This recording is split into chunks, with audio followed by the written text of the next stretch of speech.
বুলেটের গতিতে দোয়া কবুল হয়ে যায়। বাপ আর মা এরা যদি কিছু করতেও না পারে, এরা যদি নিজে নিজে খাইতেও না পারে, এরা যদি ঘরের মধ্যে অবশ হয়ে পড়ে থাকে, শুধু শুধু নিঃশ্বাস ফেললে হবে, এরা প্রতি সেকেন্ডে সেকেন্ডে তোমার 10 বছর হায়াত বাড়াই ফেলতে পারে, তোমার 10 কোটি টাকার ব্যবসা বাড়াই ফেলতে পারে। এরা তোমাকে 1 মিনিটের দোয়া করে কাবা ঘরের ইমাম বানাতে পারে। এত বড় ক্ষমতা আল্লাহ এদেরকে দিয়েছে। কখনো বাবা মার বিরুদ্ধে যাবে না, তাদের কষ্ট দেবে না, যদিও সে সম্পদ থেকে বঞ্চিত করে, সে তোমাকে পরিবার থেকে বের করে দেয়, তার বিচার করার ক্ষমতা তোমার নাই। সে জুলুম করলে বিচার করবে কে? বাস তোমাকে মুস্কি হাসা ছাড়া তোমার কোনো বিকল্প নাই। পৃথিবীর কোন 5 স্টারের খাবার, আমি আপনার সাথে চ্যালেঞ্জ করে বলবো, রেডিসন ব্লুতে যান, বেস্ট ওয়েস্টার্ন হেরিটেজে যান, সিককে যান, যেখানেই যান, মায়ের হাতে মেখে দেওয়া খাবারের স্বাদ কোথাও আপনি পাবেন না। ওই হাতটার ভিতরে আল্লাহ রেডিমেড মরিচ, মশলা, লবণ সব দিয়ে দিছে, জাস্ট হাতটা লাগিয়ে মেখে দিয়েছিল, তেমন কিছুই দেয় নাই। মনে হলো অমৃত খেয়েছি, অমৃত।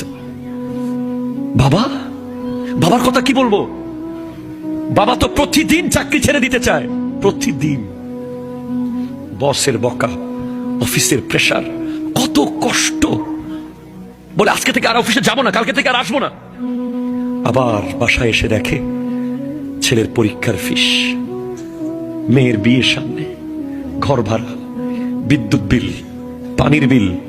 আবার বেচারা কুয়াশার ভিতরে সকাল 7টায় ব্যাগটা নিয়ে রাস্তার পাশে পাশে আস্তে করে চলে যায় অফিসে। মা 10 মাস 10 দিন পেটে রাখে, বাবা 25টা বছর ব্রেইনের ভিতরে ঢুকিয়ে রাখে। বাবা যেখানেই যাক, বাবা বাবা আছে। যার বাবা আছে সে বলে বাবা আমার আছে। কেউ আপনাকে একটা থাপ্পড় মারলে কেউ কথা না বলুক, বাবা এসে বলবে বাবা রে আমি তোর বাবা আছি তো, ঠিক কিনা কথা বলেন। ওয়াকাযা রাব্বুকা আল্লা তা'বুদু ইল্লা ইয়াহু ওয়া বিল ওয়ালিদাইনি ইহসানা। আল্লাহ আদেশ করছেন তার ইবাদত করতে, আল্লাহ ছাড়া কারো ইবাদত করা যাবে। এর সাথে সাথে ওয়া বিল ওয়ালিদাইনি ইহসানা, বাবা মার সাথে উত্তম আচরণ করো। নরমাল সময় তো করবাই, তবে যত বুড়া হবে তত দায়িত্ব তোমার বেশি এবং সিরিয়াস হবা তুমি।